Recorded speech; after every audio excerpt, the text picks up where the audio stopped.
Most people understand that stress causes poor sleep. What almost nobody talks about is that the reverse is equally true, and arguably more important. Poor sleep actively elevates your stress hormones. It amplifies how strongly you react to ordinary stressors. And it does this in a way that compounds night after night until the system can no longer reset on its own. This is not a theory, it is a documented physiological feedback loop. And once you understand the mechanism, a lot of things that felt like character flaws start to look like biology. You know the feeling. You slept. Technically, you were in bed for 7 or 8 hours, but you woke up already braced, already running hot, patience shorter than it should be, small frustrations landing harder than they deserve. That is not just tiredness. That is a stress hormone system that did not complete its recovery cycle overnight. And the reason it did not complete it is the sleep itself. Point 1. The cortisol rhythm and what disrupts it. Cortisol follows a precise 24-hour rhythm under normal conditions. It peaks sharply in the first 30 to 45 minutes after waking. Then it declines, gradually, through the day, reaching its lowest point in the late evening. That evening low is not incidental. It is the hormonal precondition for sleep. When cortisol drops far enough, the body can shift into genuine recovery.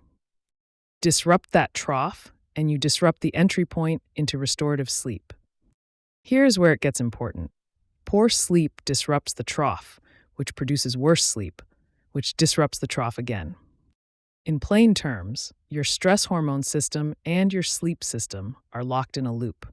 And once that loop goes in the wrong direction, it does not self-correct after one bad night. Research using controlled laboratory sleep restriction protocols has confirmed this repeatedly. Sleep loss produces a measurable increase in late afternoon and early evening cortisol, a flattening of the daily curve that resembles the hormonal profiles associated with chronic stress and metabolic disease. The body is not malfunctioning, it is responding logically to a signal that says something is wrong. The problem is that the signal is being generated by the sleep deprivation itself. Point 2. The amplification effect. This is the part that changes how people understand their own reactivity. Sleep-deprived individuals do not just carry higher baseline cortisol. They produce a larger cortisol response to ordinary stressors than rested individuals do. The same meeting, the same difficult conversation, the same minor logistical frustration, bigger hormonal reaction, every time. What that actually means for most people, it is not that you are more stressed. It is that your stress response system is running without its normal calibration. The suppression window that slow-wave sleep provides has been cut short, so the system responds as if threats are larger than they are. This is a calibration problem, not a character problem. Point 3. Why one good night is not enough. Here is the part that frustrates people most. This pattern does not resolve with a single good night of sleep. Research suggests that some aspects of HPA axis function normalize relatively quickly after sleep extension.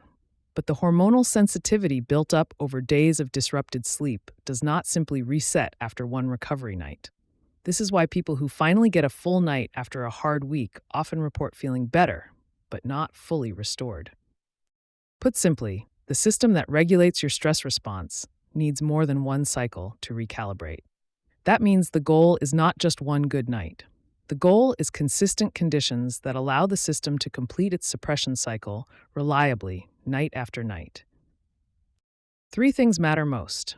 Consistent wake time, so the cortisol rhythm has a stable anchor point. Evening light management, because bright light suppresses melatonin and keeps cortisol from declining at its natural rate. And a genuine decompression window before bed. Not winding down in theory, but actually removing stimulating cognitive and emotional input so the axis can begin its descent. The loop described in this video is not abstract. It is the reason tired people feel wired. It is the reason stress management techniques sometimes stall, and it is the reason sleep timing and evening environment are not minor preferences. They are direct interventions on the hormonal conditions the body needs to recover. The full research and citations behind everything in this video are in the article linked below, including what this means specifically for your practice if you work in health and wellness, and practical steps you can start tonight if you are working on your own sleep.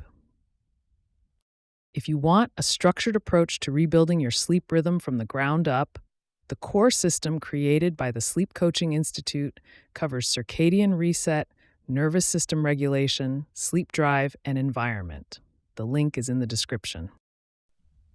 If this was useful, subscribe so you catch the next one. And check the description. Everything we covered today is linked there.